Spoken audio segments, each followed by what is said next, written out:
Before we start, please make sure to hit that like and subscribe and let me know from where you are watching. Thanks. I never expected sourdough to save my life. It started in July 2020, the kind of sticky Rhode Island summer where time stretched like taffy. I'd been furloughed from my job in digital branding, one of those polite emails promising a temporary pause that never unpaused. The days were a blur of cheap coffee and doom scrolling until one afternoon I got up, walked to my tiny galley kitchen and just started baking. I didn't know what I was doing, not really, but the process, mixing, measuring, kneading, was soothing in a way nothing else was. I made way too much, of course. Cookies, loaves, blondies. I gave most of it away, knocking on doors like some sugar-dealing Santa. Friends smiled, said I should sell it. I thought they were being nice, but boredom has a way of convincing you to try things you normally wouldn't. By August, I'd started a small Instagram page, Batter State RI. I posted grainy photos taken on my iPhone 8, asked a couple of friends to share them, and offered porch drop-offs for anyone nearby. I figured I'd get a few pity orders, maybe a couple dozen a month. I got 100 in the first week.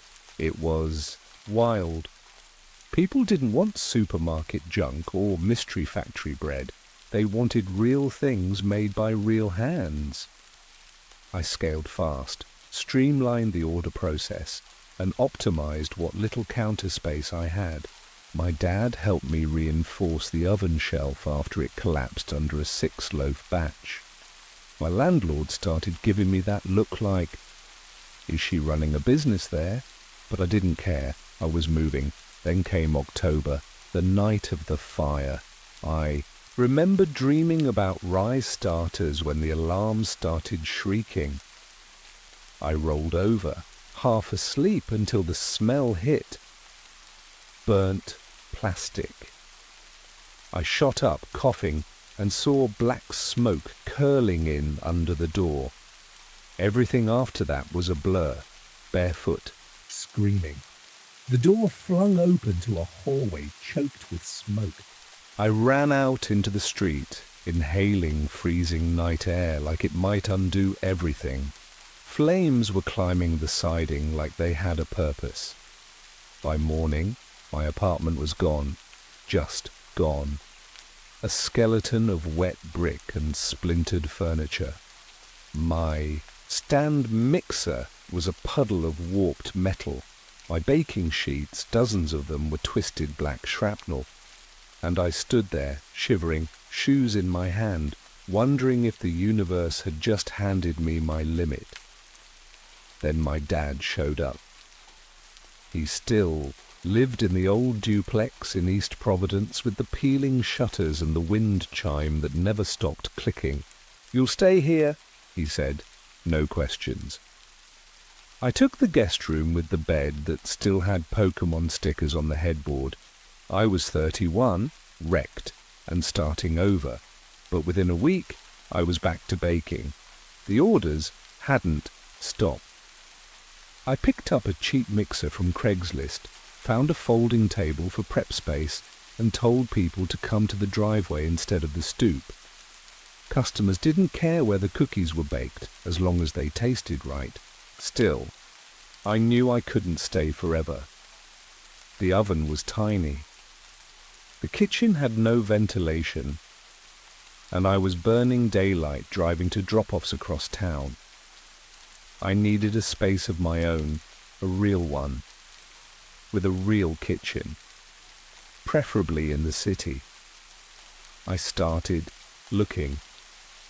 Every night after baking, I'd scroll rental listings until my eyes throbbed. Nothing felt right. Too small, too far, too expensive. I was about to give up when I saw it. The place on Ashcroft Street, right near Harvard Square. It was stunning. A two-floor unit in a 19th century house. Brick exterior, wrought iron railing, and an open concept kitchen that looked like it had been pulled from a magazine. Rent was doable, surprisingly, almost suspiciously doable. At the bottom of the listing was a single line: tenant must agree to terms regarding third-floor resident. I figured it meant no noise after 10 p.m. or some weird pet restriction. And honestly, that was fine. My life was dawns and dough, not parties and poker nights. So I called the number. And that was the first time I heard her voice. She sounded like someone who had never once raised her voice. "Mrs. DeWitt speaking," she said. When she picked up, her voice clipped and precise, like each word had been measured on a scale. "You're calling about the Ashcroft Street property, yes?" I said I was. "Well," she exhaled lightly, "let's discuss the conditions up front then." There was no preamble, no pitch, just rules. The house, she explained, belonged to her family, one of those lineages that seemed woven into the city itself, going back generations. The top floor of the property was occupied by her cousin, Mr. Lyle, who, she said, suffered from a rare and very private medical condition. He required quiet, stability, an absolute lack of disruption. I wouldn't need to interact with him. In fact, I was forbidden from doing so. No visits, no knocks, no entry to the third floor under any circumstances, she said. In the rare event of emergency, call me, but otherwise you may never see him. That is the agreement. The rest of the place? Mine, first and second, floors, full kitchen, private bath, huge bay windows, laundry on site, heat and hot water included. It didn't feel like a red flag, not yet. Just odd. And odd is negotiable when you've lost everything and have a small business to rebuild. We scheduled a showing for the next morning. The moment I saw it, I knew. The house stood proudly on a tree-lined bend of Ashcroft, all red brick and tall. Windows. The steps were worn with history. The lion-shaped brass knocker glinted in the sun. Ivy crept along the stone perimeter like it had always lived there. Inside, the air was cool and still. No smell of mildew or age. The first floor opened into a wide living space with a fireplace so detailed it looked sculpted by hand. Vines and tendrils crawling up the carved mantel. But the kitchen, God, butcher block island, ceiling height cabinets, double oven, gas range, a pantry bigger than my old bedroom. I ran my fingers across the tile backsplash like I was in a dream. Upstairs was the bedroom, sunlight flooding in through tall bay windows, and a small office that I could use for bookkeeping, receipts, orders. It felt made for me. And then there was Mrs. DeWitt. She met me at the door, tall and thin, dressed in dark neutrals with silver hair twisted into something immaculate. She didn't smile exactly, but her eyes narrowed like she was studying me, measuring me. When I mentioned my baking business, her shoulders loosened just slightly. "Quiet work," she said. "Dedicated work." I nodded. "Early mornings." Usually asleep before 10. "No parties?" I laughed. "God, no!" She nodded once, slowly. We sat at the kitchen island while she slid the lease across to me. The third floor clause was highlighted. Her handwriting in the margins added, Emphasis. No exceptions. I signed, She handed me two antique-looking keys, brass, heavy, and told me to call if I needed anything. Then she slipped out the front door, her steps silent. I was alone, and the house was mine. The first week felt like a resurrection. I filled the pantry with flour and sugar, lined the counter with mixers and trays, and mapped my schedule down to the minute. The orders kept flowing, customers pulled up to the curb, and I'd hand off boxes like clockwork. I finally had space, finally had momentum. Sometimes I forgot anyone else even lived there, until the night I heard him. Not footsteps, not voices, just a single, wet, rattling cough, like something old and rusted was trying to breathe through. Syrup. It came from above, sharp, sudden, then gone. I stood in the middle of my kitchen, hands in dough, just listening to the silence afterward. Then I shook it off. Poor guy, probably just having a rough night. Still, I didn't sleep easy. The silence in that house didn't feel empty. It felt deliberate. It pressed in from the corners, like the walls were listening, like even the floorboards knew how to keep secrets. But I told myself it was just the age of the place. Old houses always feel like they're waiting for something. By week 2, my routine was locked in. Up at 4:30, coffee by 5, first loaf in the oven by 6. My hands smelled constantly of yeast and vanilla. I'd keep the windows open when I baked, letting that smell drift out into the street like a business card. It worked. Orders doubled. And still, I never saw anyone else come or go. No nurses, no deliveries, no light in the stairwell to the 3rd floor. I figured maybe Mr. Lyle was truly bedridden, like Mrs. DeWitt said. Maybe his caregivers came through the back. Maybe I wasn't meant to see anything at all, but the quiet didn't stay passive. It started to feel charged. Some mornings I'd wake up with this strange taste in my mouth, metallic, dry, like I'd been chewing pennies in my sleep. I swapped out my toothbrush, changed my diet, upped my water intake. Nothing helped. Then came the heaviness. I'd wake up feeling like my limbs had been swapped for concrete. My eyes would burn before I even looked at my phone. I figured it was the grind. Baking is labor. Anyone who tells you different hasn't done it. I scaled back, took Sundays off, started drinking protein shakes. But I kept getting worse. I stopped recognizing my own reflection. My skin was dull. My cheekbones popped out too much. My nails yellowed. My stomach growled all the time, even when I'd just eaten. And then came the worst part. One morning, I checked my DMs and saw a message from a customer. Long, polite, and terrifying. "Hi, Ivy. I didn't want to say anything, but I found something in one of the mini loaves from my last order. I think it might be a fingernail. I'm not mad. Just thought you should know." I ran to the bathroom and checked my hands. Sure enough, the pinky nail on my right hand was gone.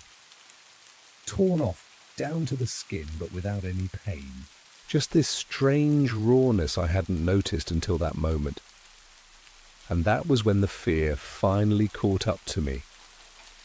Something was wrong. Something deep and physical and wrong. I called a doctor that afternoon. An older guy in Newton who saw me the next morning. He looked me over, asked about stress, work, sleep, diet. I told him everything. Even the house. That made him pause. "Old buildings can hide things," he said. "Mold, Lead pipes, even mercury dust in antique insulation. Could be you're reacting to something environmental. He handed me a lab slip, told me to get blood work, and then added, if it gets worse, don't wait. Go stay with someone, a relative, a friend. Get out for a few days. See if the symptoms fade. I nodded, heart thudding. The paper in my hand suddenly felt heavier than it should have. That night, I packed a duffel, locked the door to Ashcroft Street, and drove back to my dad's. The second he opened the door, he blinked, his face twisted like he was trying not to show something. You look different, he said. Then, softly, you okay?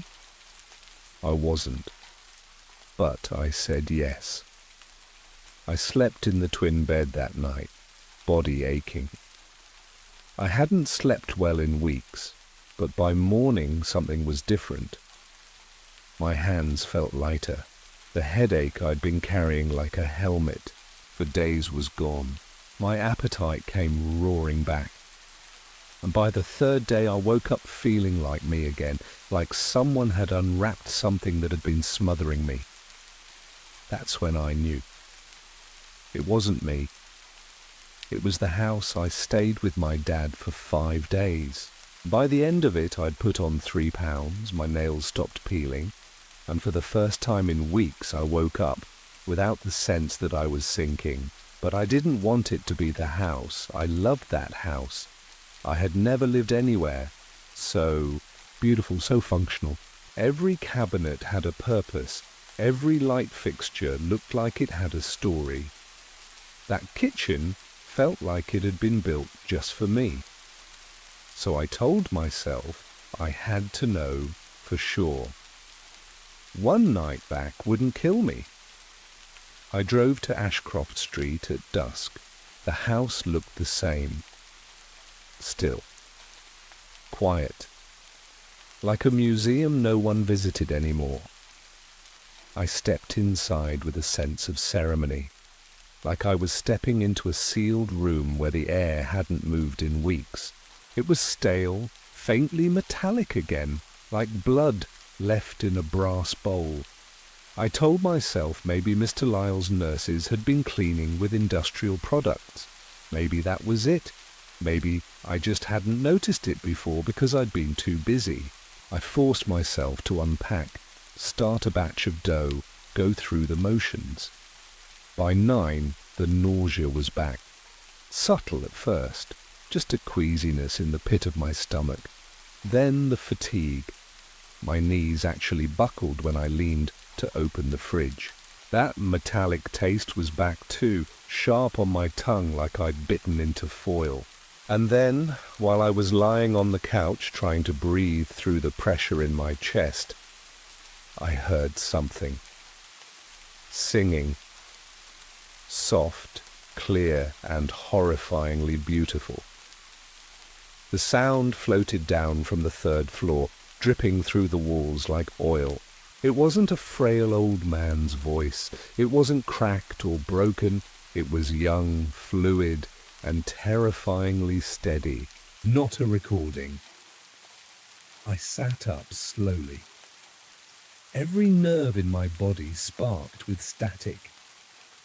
I crept to the base of the stairwell and listened. The voice was real. It had pauses, breaths, a trembling note here and there, like someone practicing. It wasn't A song I knew. The melody was off, foreign, with dips and climbs that didn't follow any scale I recognized. It wasn't in English. It didn't even sound human. I backed away, 1 foot at a time, keeping my eyes on that staircase. Mr. Lyle wasn't supposed to be mobile, and that wasn't someone dying. That was something else. I grabbed my bag, my keys, my jacket, and ran. The air outside was freezing but tasted clean. I got in my car, hands shaking so badly I had to fumble twice before the key found the ignition. I drove straight to my dad's. He didn't even ask questions when I showed up. Just opened the door and pointed toward the spare room. That night, I vomited until my throat bled. The pressure in my head pulsed like something was trying to claw its way out. When I looked in the mirror the next morning, I barely recognized the thing staring back. My cheeks were hollow. My lips cracked. One of my eyes had a burst vessel, blooming red across the white, and worst of all, my hair was thinning so fast I could see scalp through the strands. I broke. I collapsed into my dad's arms and told him everything, the house, the sickness, the singing, the rules. He didn't laugh. He didn't tell me. I was imagining things. He just held me tighter than he had in years and said, "We'll fix this, no matter what it takes." Dad didn't waste time. By noon, he was on the phone with a lawyer friend of his, some guy from his old union days. The guy didn't specialize in tenant law, but he gave us names, numbers, warnings. "Proving environmental harm without evidence is hard," he said. "They'll claim it's stress, or diet, or seasonal depression. You need proof." I already had blood work on file from my visit to Dr. Howard. The results had come back the same morning I'd run from the house. Clean. No mold spores, no toxins, no lead, no signs of radiation exposure. Nothing. Every number was in range, which made no sense, because I looked like I'd been starved and poisoned at the same time. We hired an independent hazardous materials guy. He showed up in cargo pants with a toolbox the size of a dog crate. His name was Vince. He had this thick Boston accent and a permanent squint like he didn't trust ceilings. He said he'd seen everything: black mold, carbon monoxide leaks, even a nest of hornets in someone's HVAC. Vince spent 5 hours combing through the Ashcroft house. He ran a particle scanner through the vents. He scraped paint chips from the moldings. He tested water from the taps. He even checked the basement for radon and old pesticide cans. I paced the kitchen while he moved from room to room, recording. Every click of his scanner, like each one, might be the moment I could prove I wasn't crazy. Finally, he emerged from the second floor, dragging his case behind him. "Nothing," he said. I blinked. Nothing at all. Place is old, but solid. Pipes are copper. Paint's been updated. No mold, no gas leaks, no asbestos, no radiation spikes. He shrugged, almost apologetically. "It's clean, sweetheart. Safe." I felt something inside me snap. How could something hurt me that left no mark? That afternoon, I called Mrs. DeWitt and told her I wanted out. Her voice on the phone was smooth as ever, but there was a faint tightness now, not a surprise, more like calculation.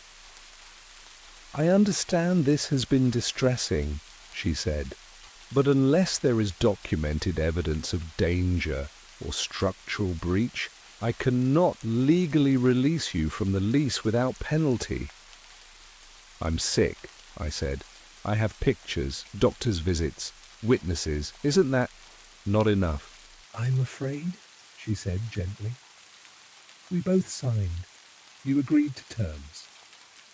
But I got better the moment I left. That proves something. And yet, nothing measurable." Her voice took on that clipped edge again. "However, should you find a subletter or wish to buy out the remaining term, we're willing to consider that route. In the end, that's what I had to do. We paid out the lease. Thousands of dollars I didn't have, borrowed from my dad and his girlfriend, who offered without hesitation. I signed the cancellation papers remotely, never went back inside the house, just told Mrs. DeWitt where to mail my things, the few that hadn't already been packed up. By the time I moved into a new, much smaller place up in the North End, I felt like I was waking up from a long, suffocating dream. My skin cleared, my hair stopped falling out, my appetite returned. My nails stopped peeling, my energy surged. The difference was undeniable. It had been the house. Whatever lived on that third floor, whoever or whatever it was, it had poisoned me just by proximity. And now it was gone, but something inside me knew it wasn't finished. I tried to move on. I focused on rebuilding the business. The North End apartment was cramped, but it had good natural light, and my dad helped me modify the layout to squeeze in a prep table. Orders picked up. My hands were busy again. My body was healing. But at night, I'd lie awake, thinking about the house, about Ashcroft Street, the stillness of it, the metallic taste, the way no one ever came or went, the voice, that singing, it never left me.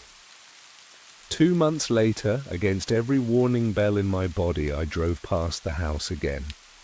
I told myself it was just to look, just to see.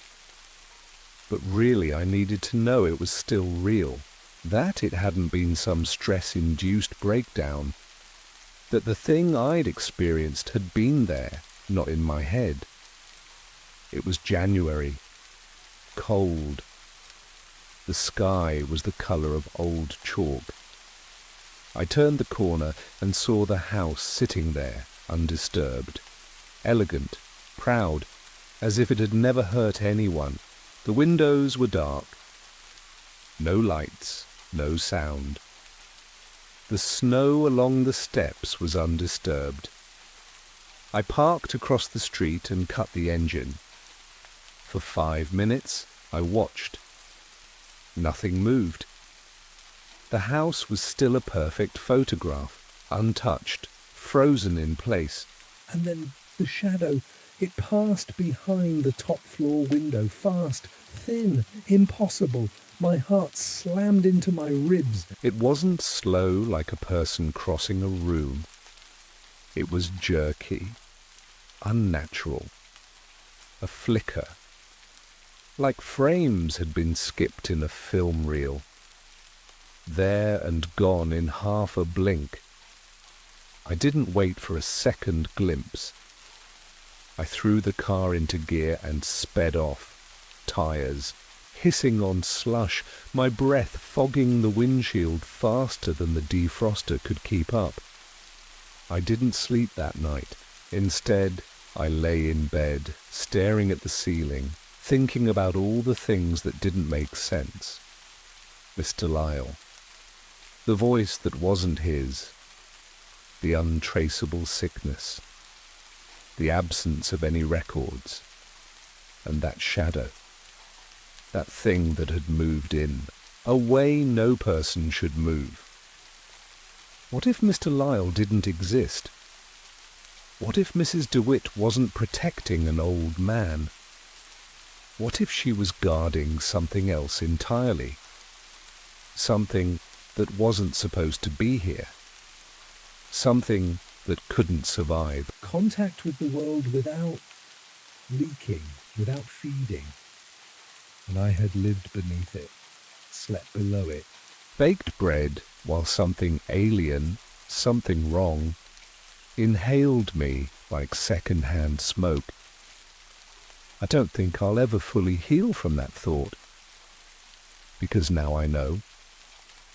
Just because a house has walls and windows and a front door doesn't mean that it's only a house. I thought things would get easier once I got out. But escape doesn't always mean freedom. Even after the lease was cancelled and I'd moved everything into my tiny North End apartment, I kept watching for symptoms. Every twinge in my gut made my heart race. Every loose hair in the brush felt like the beginning of something returning, but nothing did. I got stronger, fuller, normal. Except for the dreams, they came maybe once a week. Always the same. I'm standing at the base of the stairs in the Ashcroft house. The air is heavy, warm like breath. I can hear the singing clearer than ever, drifting down through the old wood. But this time I'm not afraid. I'm moving toward it. And I want to go up. I always wake before I do. At first, I told myself it was trauma, the mind processing, but something deeper, instinctual, told me those weren't just dreams, that something had noticed me in that house. And in whatever way it could, it was trying to reach back out. Dad called Mrs. DeWitt one more time, under the guise of recovering, a package accidentally left behind. She said nothing was there. No mail. No sign of new tenants. No one had moved in since I left. I started digging. Late nights, buried under blankets, laptop screens glowing in the dark. I searched city records, building permits, newspaper archives. Nothing came up for Mr. Lyle. No birth certificate, no obituaries, no census records. Not even a utility account in his name. As far as the city was concerned, the top floor of 3 to 13 Ashcroft Street was unoccupied. But I knew better. I remembered that voice.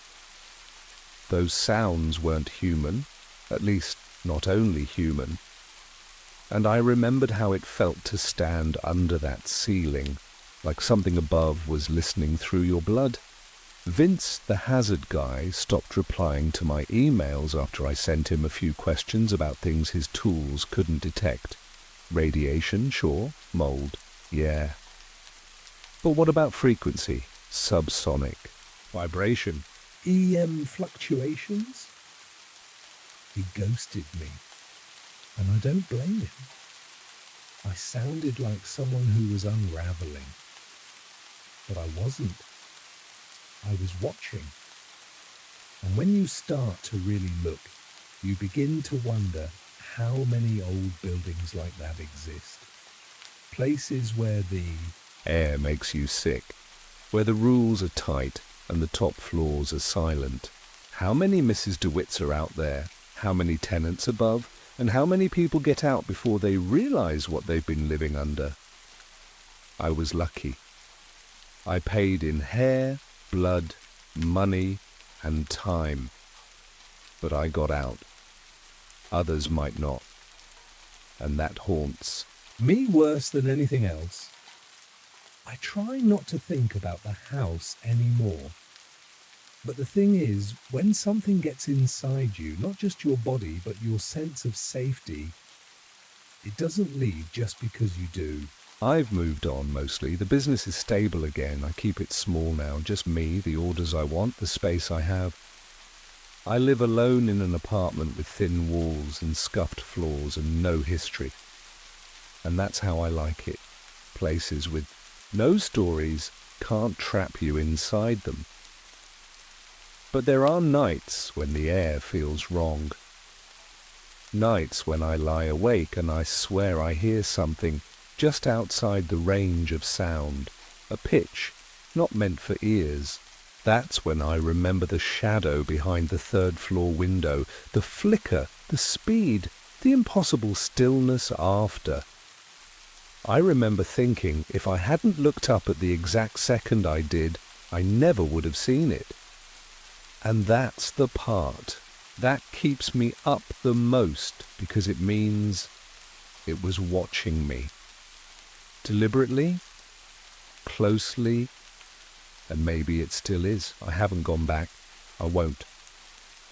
But I keep tabs on Ashcroft Street like a person checking the news for earthquakes after they've moved away from the fault line. Every few weeks I search for the listing. It never comes back up. No new tenants, no reviews, no complaints, just silence. But someone, something is still there. I know that in my bones, and I think it remembers me too. The way an ant might remember the warm shape of a magnifying glass. Sometimes I think about the house late at night, and my hand will hover over my phone. I'll wonder if I should call the city or the police or some news outlet. But what would I say? There's a house that makes you sick if you live beneath the thing it's hiding. No one would believe me. Hell, I wouldn't believe me if it hadn't happened in my own skin. So I live quietly now. I bake. I walk. I avoid old houses with upper floors I can't see into. And every so often when I pass by a dark window on a quiet street, I get this sharp, metallic taste on the back of my tongue. And I know, wherever it is, it's still above. I've never been someone who opens up easily, especially not to strangers. Even now my hands are shaking typing this. It's not shame that holds me back, it's fear. The fear that someone might trace this story back to me. But I've been thinking lately, if I die without telling it, it'll be like it never happened.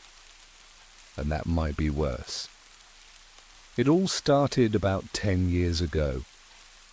I was on a solo road trip from my place near Wilkes-Barre, Pennsylvania, down to a little town just outside Austin, Texas. I hadn't seen my parents in a few years. We weren't estranged exactly, just distant in the emotional sense and in the literal one. So this trip felt overdue. I was somewhere deep in rural Mississippi when my car started acting strange. At first, it was little things. The radio kept cutting out mid-song, the dashboard lights blinked randomly, and every now and then the steering wheel gave this weird, twitchy resistance. I told myself it was just an old car doing old car things.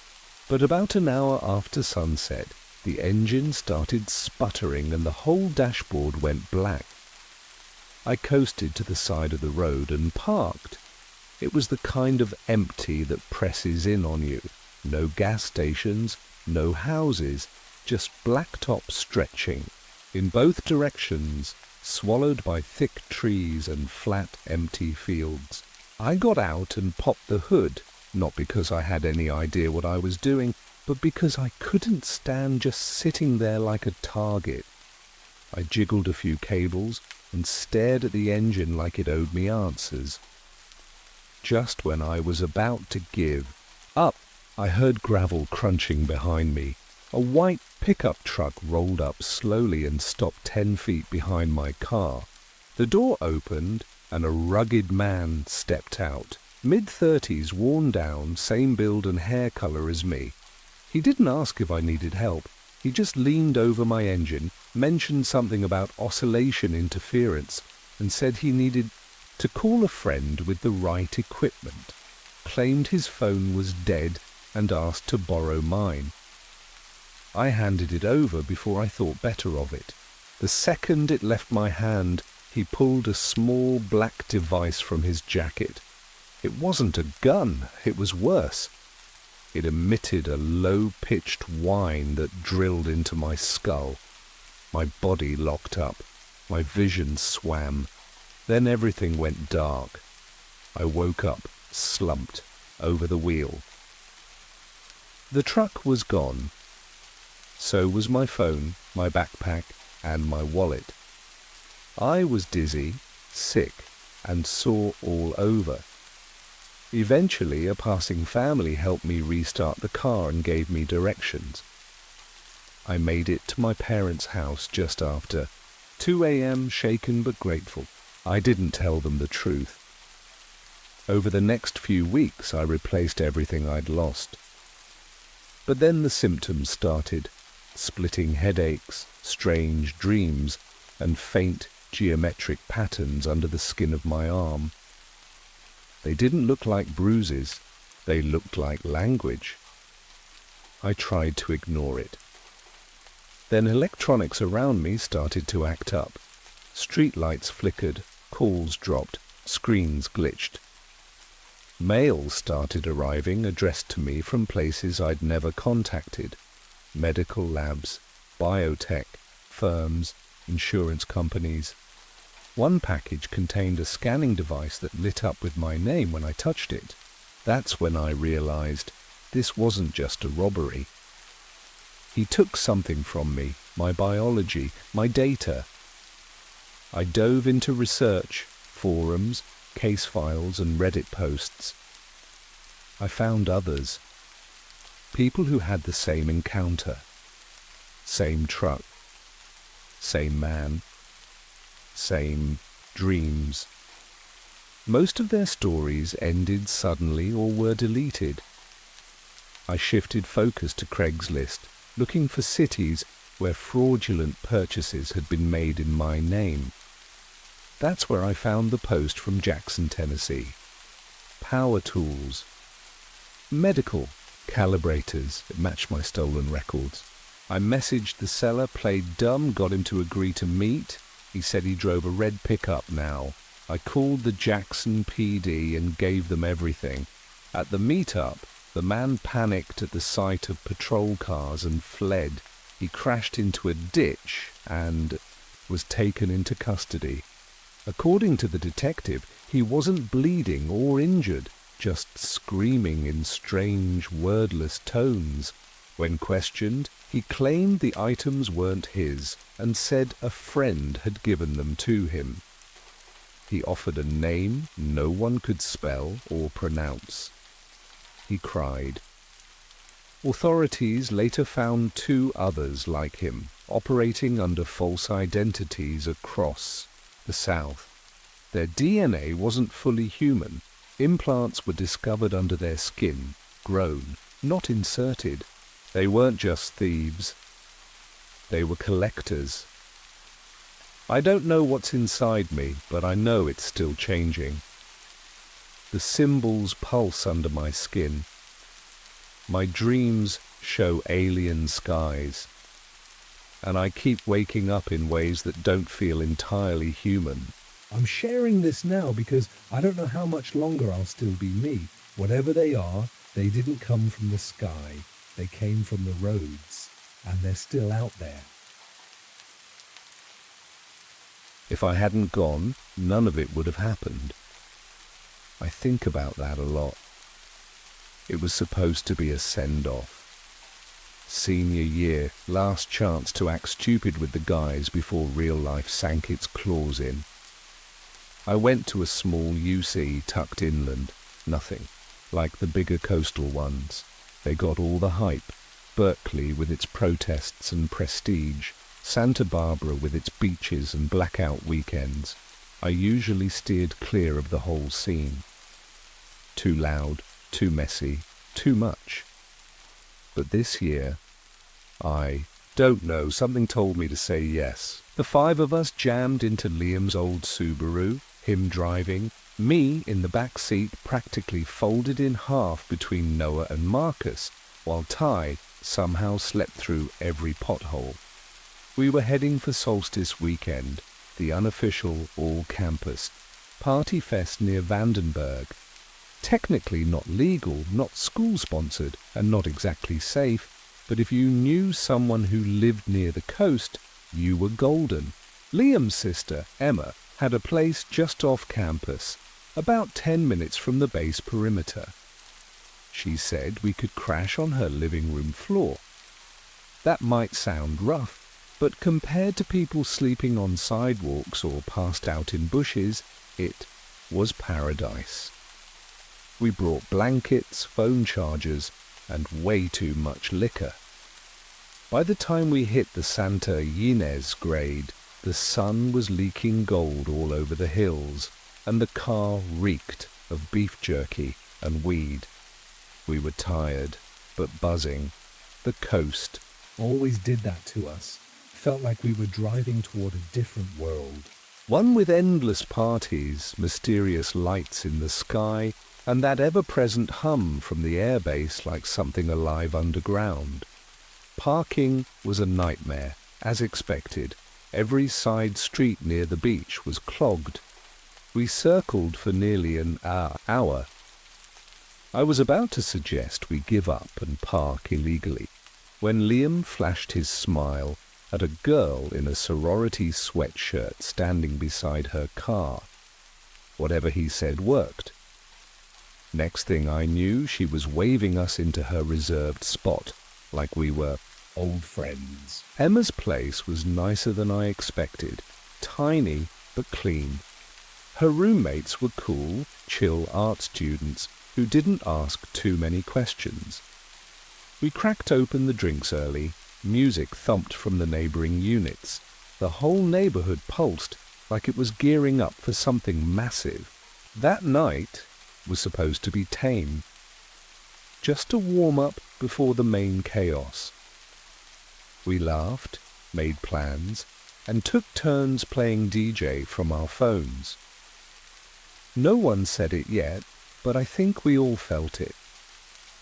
Something about this weekend was already off, like a charge in the air. Looking back, the tension started before we even saw him. We were coming back from a liquor run when we saw him. There's this little corner store a few blocks from Emma's apartment, kind of run down, with a flickering sign and dusty windows that look like they haven't been cleaned since the 90s. We'd loaded up on cheap vodka, beer, some chips, and Ty insisted on buying a disposable camera for vibes. Spirits were high, until we turned the corner. And there he was, Jace, just standing there on the curb, hands in his pockets, eyes locked on us like he'd been waiting. He didn't wave, didn't smile, just stepped off the sidewalk and started walking with us like it was the most natural thing in the world. None of us said a word. Jace wasn't part of the plan. He wasn't even part of our friend group, not really. Liam knew him from high school, kind of. They'd been in the same homeroom or something. Over the years, Jace just hovered. The kind of guy who shows up without being invited and somehow never leaves. Always oversharing, always a little too intense, always talking like he knew something you didn't. He made people uncomfortable, and not in a quirky way, in a look-over-your-shoulder later kind of way. When he spoke, his voice cut through the noise. "Why are you guys so surprised to see me?" I almost stopped walking. The way he said it, calm, deliberate, like we were the weird ones, sent a chill crawling up my spine. We all kind of mumbled some version of "didn't know you were coming," but no one asked him to leave. He just kept walking, his steps perfectly synced with ours as if we'd rehearsed it. Back at the apartment, Liam didn't want to cause a scene, not in front of his sister and her roommates. So when Jace asked if he could use the bathroom, Liam hesitated for just a second too long. That's all Jace needed. He was already halfway up the stairs, saying thanks like it had been a yes. When Emma opened the door, I saw the way her smile faltered. She clearly didn't recognize him, but he said it right then and there. "I'm staying here." Just walked in like it was already decided. Something in Liam snapped. He grabbed Jace's arm and pulled him back toward the door. "No, you're not," he said. You need to leave. Jace blinked at him like a robot processing a command. It didn't understand. I thought you'd be cool with it, he said. You brought me here. I didn't, Liam said, voice low and sharp. You followed us. You tracked me. That's not okay. Jace finally left, but not before standing outside the apartment for a solid 20 minutes, just staring, occasionally knocking, then muttering to himself. Eventually he walked off into the dark. That should have been the end of it. But later that night, while we were joking about how unhinged the whole thing was, Liam's face went pale. He pulled out his phone, tapped a few times, then showed me the screen. He'd been sharing his location with Jace. Forgot he'd ever turned it on. That's how Jace found us. He hadn't bumped into us. He'd been tracking us. We were all rattled after that. Liam turned off location sharing immediately, his fingers trembling. I didn't even remember giving him access, he muttered. It must have been from years ago. We tried to brush it off. We really did. Told ourselves Jace was just a loner who got in over his head, maybe a little obsessed, but ultimately harmless. But something about the way he'd said, you brought me here, kept playing on a loop in my head. The more I thought about it, the less it felt like a comment about friendship. It sounded like a claim. Like he believed Liam had led him here, not by choice, but by some invisible string. The next day, solstice weekend kicked off in full swing. Thousands of students filled the beachside streets. It was a technicolor storm of bad decisions, music blaring from balconies, drinks being passed between strangers, sirens echoing faintly in the distance. At some point we stopped trying to keep track of everyone. People disappeared and reappeared with new friends, new drinks, sunburns blooming fast. It felt like the kind of party you don't come back from the same. By late afternoon, we were back at Emma's, exhausted and sweaty, lounging on the floor like collapsed dominoes. That's when Noah, always the observant one, said something that made my stomach drop. Hey, didn't Jace have his location on Find My before? Ryland, one of the guys who had met us down there, perked up. Pretty sure I still have it. Hold on. He pulled out his phone and loaded the app. Silence. Then he stared at the screen and didn't say a word. What? Marcus asked. Is he close? Ryland slowly turned his phone toward us. The little blue dot that marked Jace's phone, it was right on top of us. I mean, dead center, not across the street, not down the block, on top of us. For a second, no one moved. I swear I could hear the hum from the airbase, even through the windows. Then, right before our eyes, the dot started drifting. Fast, like it had been parked outside in a car and just suddenly drove away. None of us laughed, not this time.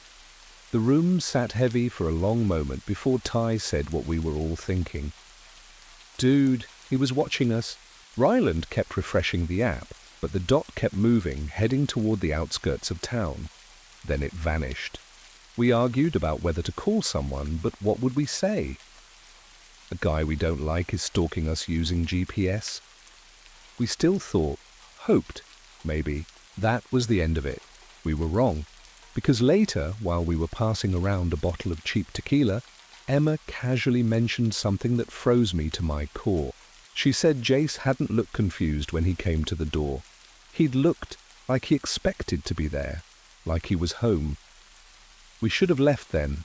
Everything in my gut was screaming at me, but I ignored it. We all did. Maybe it was denial. Maybe it was that strange, lazy confidence that comes with being surrounded by friends and noise and daylight. But the truth is, we didn't want to believe we were in danger. Instead, we kept drinking. The streets outside Emma's apartment were overflowing with people.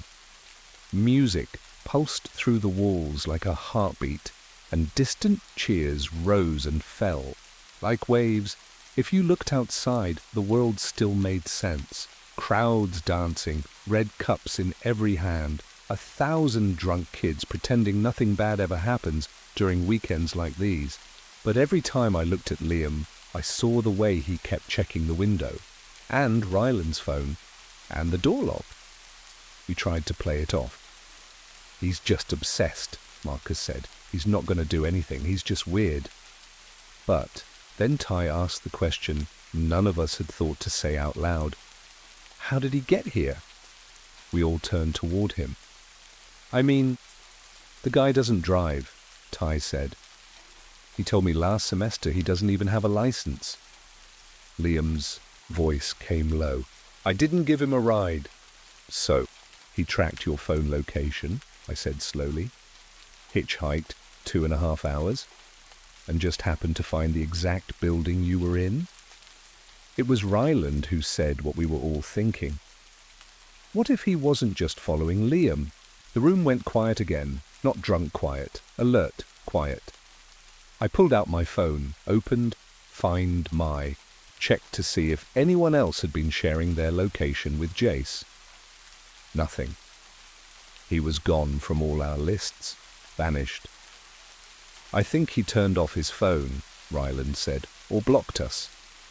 He knew we saw him."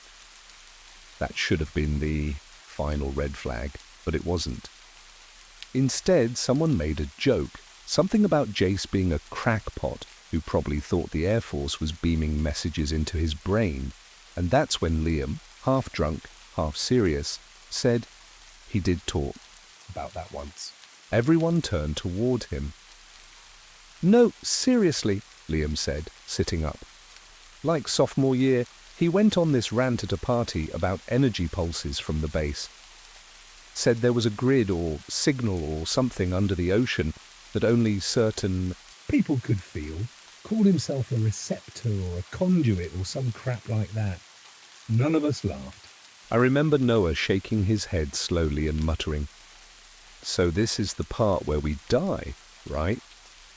We didn't sleep easy that night. We were all a little too quiet, a little too sober. The party kept going outside, but inside that apartment, we weren't thinking about beer anymore.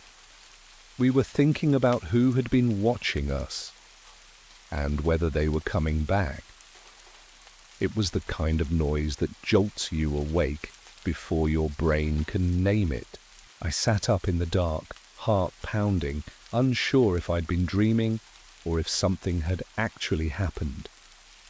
Then I heard it again, low at first, almost like static. Not from the speakers, not from anyone's phone. It was coming from inside the apartment. There was a strange humming in the walls, like something distant was vibrating through the structure, high-pitched, electric, unnatural. It faded just as quickly as it had come. Then silence. And then glass shattered. I didn't even hesitate. I scrambled to my feet, still dizzy from sleep, stepping over limbs and blankets in the dim light. Everyone else was out cold, bodies splayed across the living room and hallway, wiped from the day's drinking. I called out softly. Nothing. No one stirred. I crept toward the main room, the crunch of broken glass underfoot making me wince. The sliding glass door to the balcony was destroyed, a spiderweb of cracks and missing shards, with a smooth, round stone lying in the middle of the floor. It wasn't a rock from the street. It was dark, oval, metallic. It pulsed faintly, like it was warm. I didn't touch it. And that's when I saw the closet handle jiggle. My breath caught. It wasn't loud, just a tiny twitch, but I knew Someone was in there, and I knew who. I looked around for anything I could use. My fingers closed around an empty wine bottle, slick with condensation. I took one step toward the closet, then stopped. I don't know why. Something inside me, instinct, fear, luck, told me don't open it alone. I backed away slowly, turned, and tiptoed down the hall to where Liam was snoring under a pile of jackets. I shook him hard. He came to groggy and irritated until he saw my face. "Someone's in the apartment," I whispered. That sobered him up. We moved together, careful, quiet. When we got back to the living room, the stone was still on the floor, but the closet door was wide open. Empty. Nothing inside but a few coats, a shoe rack, and, hanging from one of the hooks, a long, curved metal tool I'd never seen before. It looked handmade, alien. Liam stepped forward and carefully lifted it off the hook. His face went pale. "Jace didn't just break in," he said. "He brought something." I nodded slowly, my throat dry, and he left it behind. Neither of us said what we were both thinking. He hadn't come here to spy. He'd come here to do something. And whatever it was, he might have already done it. Liam turned the object over in his hands, and the more I looked at it, the less I wanted him to be holding it. It wasn't a knife exactly, but it could have been. It was curved and jagged like something halfway between a claw and a scalpel. The metal, if it was metal, looked almost porous, like bone. It shimmered faintly under the dim kitchen light, and when Liam touched one of the edges, a tiny spark jumped to his skin. He hissed. It shocked me. He dropped it instantly, and it hit the ground with a strange, soft thud, like it absorbed impact instead of bouncing. I crouched down next to it, but I didn't touch it. There were marks etched along the surface, not letters, but symbols, patterns, like something written by something that had never needed to speak before. "This wasn't just a break-in," I said quietly. "He planted this." "Like a threat?" I shook my head. "Like a message." We woke up the rest of the apartment. The girls screamed when they saw the shattered glass and the strange artifact. Noah wanted to toss it out the window, but Ty stopped him. "What if that's exactly what he wants?" Ty said. "For us to react, to interact with it." No one had an answer for that. No one had an answer for anything. We called the police. They showed up 2 hours later. A bored-looking officer took a few pictures, nodded a lot, and said something about how property damage is common during solstice. When we showed them the stone and the tool, they didn't even write it down, said there was no sign of forced entry aside from the broken door, and no indication of threat. "Could have been a prank," one officer offered. "Weird stuff happens during these parties." Liam and I looked at each other. We didn't say what we were both thinking. Weird stuff doesn't hum through walls. When we pressed the officers about the base, about the strange static I'd heard, about rumors of energy pulses, blackouts, whatever, they shut down instantly. "That's federal property," one of them said flatly. "Not our jurisdiction." And not something you want to start poking at. They left soon after. No fingerprints, no real help. Just a police report and a recommendation to secure your balcony next time. That night, Liam typed a long message to Jace. I watched him write it. Paragraphs, long and furious, demanding answers, begging for them even. When he hit send, the message never delivered. Blocked. We all checked our phones. Blocked. Every one of us. Just like that, he was gone. We left the next morning. No one talked much during the drive, not even Marcus. The fun had been drained out of the weekend like colour from a dream. We passed places that had felt alive just 24 hours earlier. Now they looked hollow. The beach, the bars, the murals, even the laughing crowds felt like echoes. Liam kept checking his rearview mirror. He didn't say why. Emma and her roommate stood on the curb when we pulled away, arms crossed, trying to smile. But it didn't reach their eyes. Not after we told them someone had been inside while they were asleep. Not after they realized that he had probably been watching for longer than any of us realized. We didn't tell them everything. We didn't show them the tool again. That stayed wrapped in a sweatshirt in Liam's bag. None of us wanted to touch it, but we couldn't leave it behind either. Somewhere around San Luis Obispo, Ty finally said what we'd all been holding back. He knows where we live. That landed like a drop of poison in the car. Because it was true. Jace had been around long enough. He'd been inside some of our dorms, hung around long enough to hear addresses. He had access, not just to us, but to who we were. And now he'd disappeared. No phone, no socials, no digital footprint at all. It was like someone had flipped a switch and erased him. Over the next few weeks, we all tried to pretend it was over. We went to class. We studied for finals. We forced ourselves to care about normal things, but none of it stuck. Not really. And none of us slept quite the same way again. One night I got a message request from an unlisted number. No name, no profile photo, just one sentence. The signal's clearer when you're alone. I didn't reply. I just stared at it, long after it disappeared from my phone. The text vanished like it had never been there. And even now, I wonder if I imagined it. But then the humming starts again. Late at night, faint beneath the walls, and I think maybe Jace didn't go missing. Maybe he went home. They say the cold clears your head, but that winter I wasn't thinking straight. I just wanted to be gone. 6 months after breaking things off with Kelsey, I felt like a shell. My apartment felt haunted. I kept catching phantom shadows in the corners, memories pressing in on me from the walls. I wasn't eating right. I barely slept. Riley, my girlfriend at the time, was the first to say what we were both thinking. "You need to get out of here," she told me one night, while we sat on my couch eating dry ramen from the packet like college kids.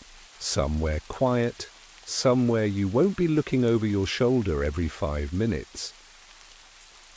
She found the listing. A cabin near Stillwater Reservoir in the Adirondacks.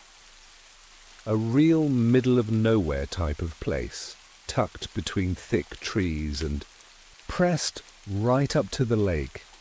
From the photos, it looked perfect.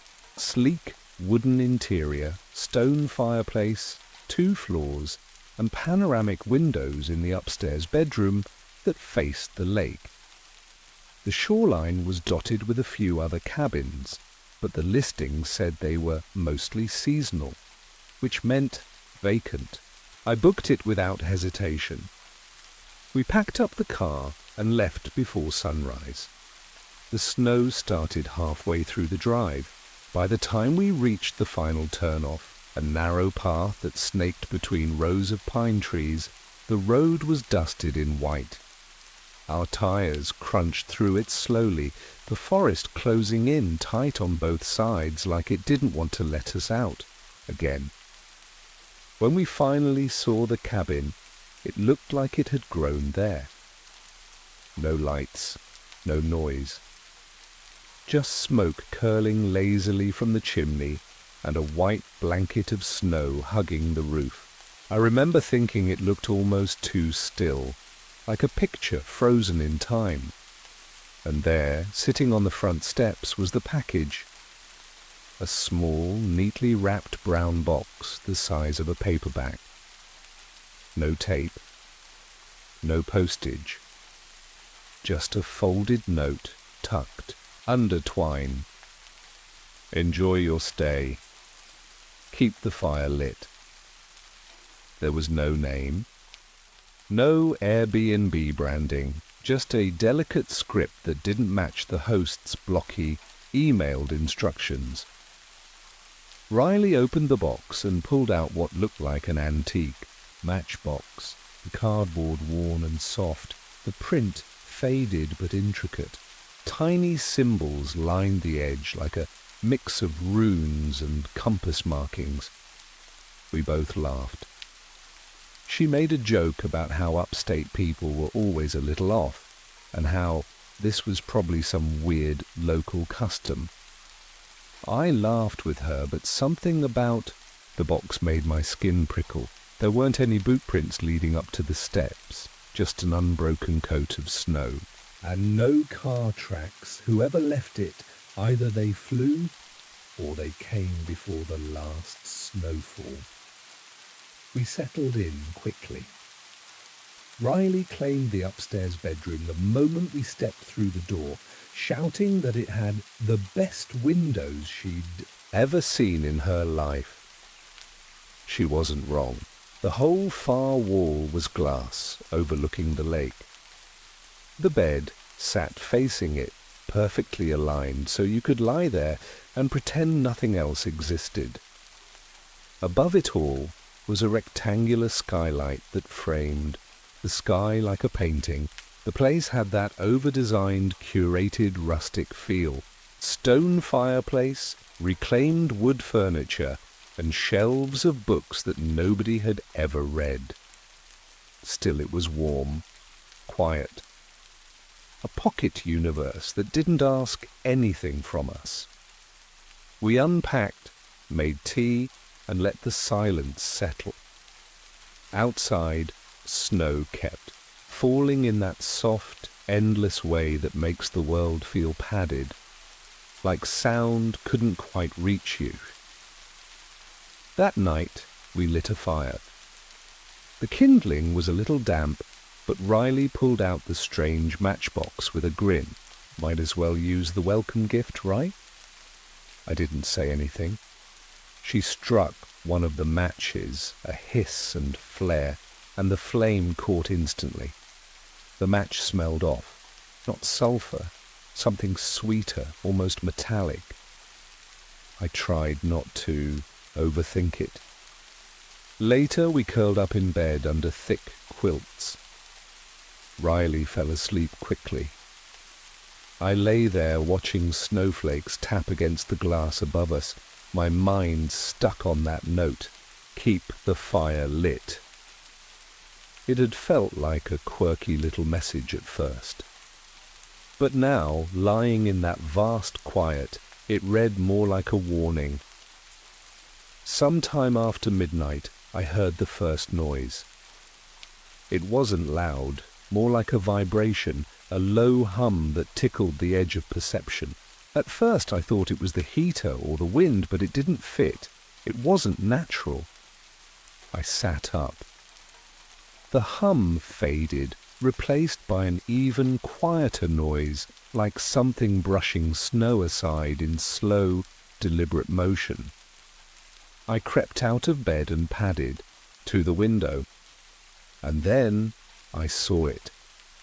Out on the frozen lake, something was moving. It wasn't a snowmobile. It was too low to the ground, too smooth. The silhouette glided across the ice like a beetle on glass, dark, seamless, with a dull glint catching in the moonlight. A figure sat atop it, hunched and motionless. Then it stopped. Dead center on the lake, and whoever was on it turned their head and looked directly at me. The figure didn't move, just sat there, halfway between the tree line and our cabin. its machine hissing faintly in the wind. I blinked hard, rubbed at the fog forming on the inside of the glass. When I looked again, the shape was gone. Not vanished, just not there anymore. The ice was unmarked, no tire tracks, no footprints, only the wind pressing powdery snow across the surface like nothing had happened. I stood there for what felt like forever, ears straining against the silence. Eventually, I told myself, it had to be a trick of the light. Maybe I dozed off and imagined it. Maybe the snow was just playing games with my brain. The quiet up here could do that to you, isolate you from yourself. That's what I told myself when I slipped back under the covers. The next morning, I didn't mention it to Riley. Instead, we lost ourselves in the stillness of the place. Long hikes through frostbitten trails, mugs of cider in gloved hands, the kind of laughter that only comes when there's no one around to hear you. The cold gave everything a kind of honesty. That afternoon we made a snowman down by the dock. Riley stuck 2 pine cones in for eyes and called it Larry. I carved a smile into it that ended up looking a little too wide. We laughed anyway. Back inside, the fire had burned low. Riley went to toss in more logs and called out, "Weird." She was holding the matchbox. Not the one she used yesterday, a different one. Identical design, same symbols, same weathered cardboard. It was sitting on the mantel. "You didn't bring this upstairs, did you?" she asked. I shook my head slowly. "We only had the one, remember?" Riley frowned but didn't press. She struck a match from the new box. Same unnatural smell. We didn't speak much that night. Both of us were tired, or pretending to be. Something was different in the air. Like the silence wasn't as empty anymore. We went to bed early, and again I woke around midnight, but this time it wasn't sound that pulled me up. It was light. Faint, greenish-white, flickering across the ceiling from the skylight, pulsing like a signal.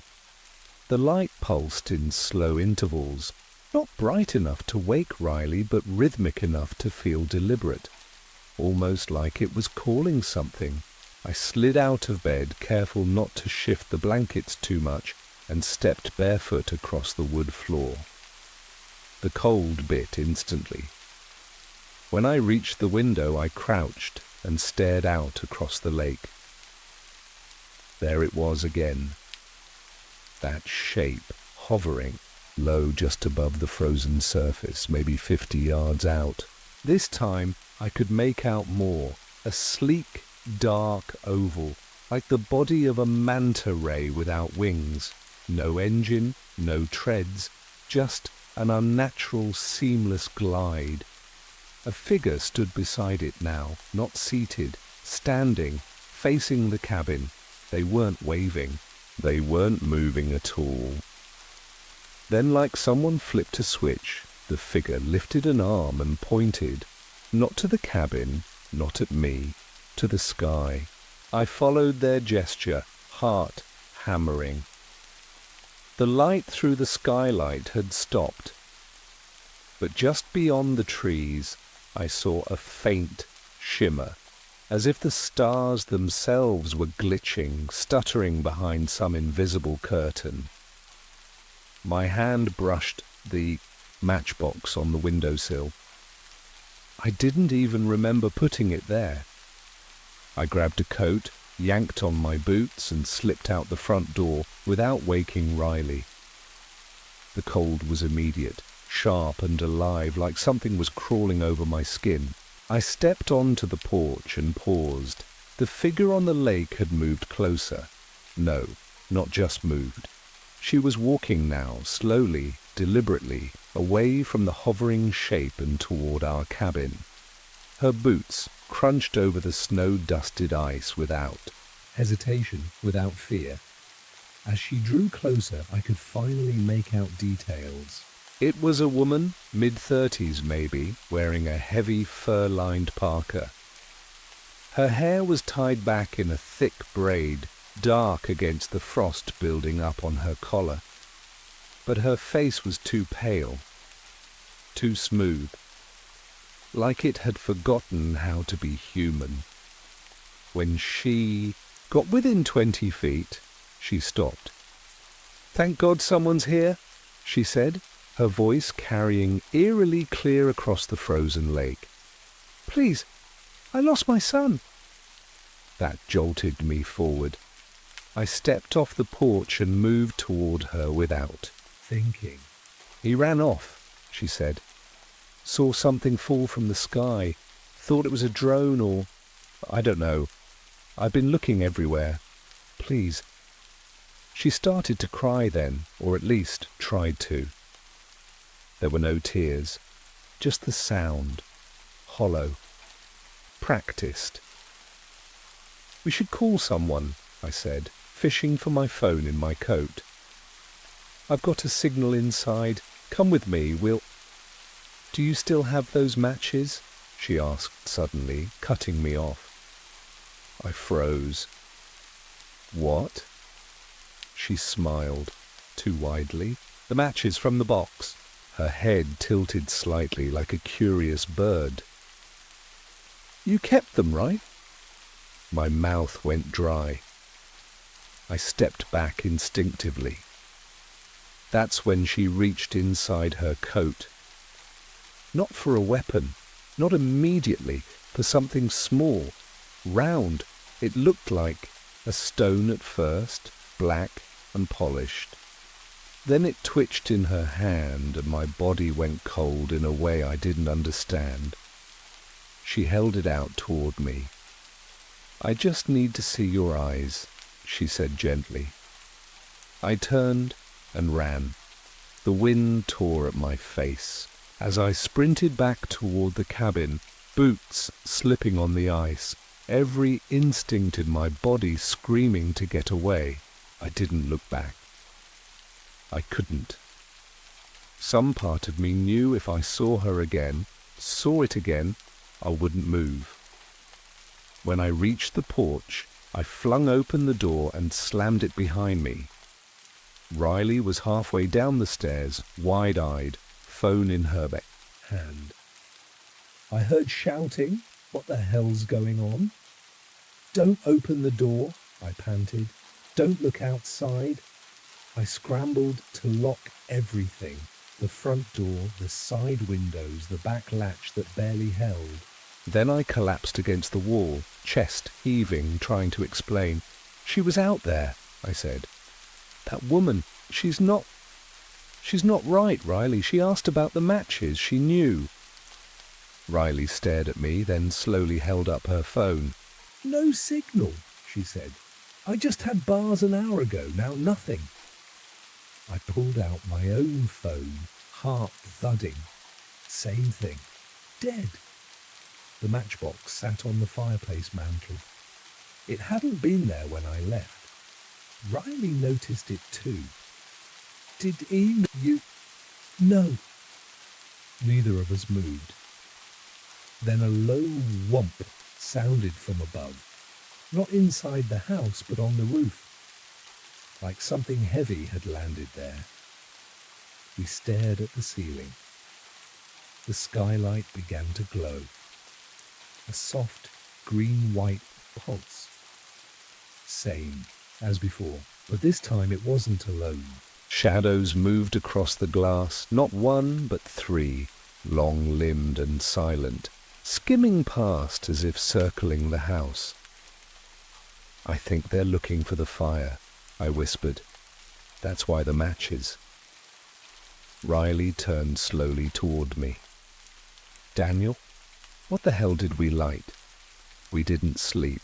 We sat curled on the living room floor with the fire burning high, a barricade of furniture against the doors, the matchbox placed dead center on the coffee table, like it was watching us. Outside, the snowfall thickened to a white curtain. No more shapes on the skylight. No more figures on the lake. But we knew they were still out there. Riley tried the phone again every 15 minutes, pacing like a caged animal. Nothing. The signal wasn't just gone, it was scrubbed, like the sky above us had turned into a lid. At one point, I crept upstairs and peeked through the bedroom window. The lake looked empty again, untouched. But I noticed something I hadn't before, a faint trail of melt, a jagged line through the snow where no ice should have softened. It led toward the trees, the same trees that now loomed in all directions around us. I came back down, colder than when I went up.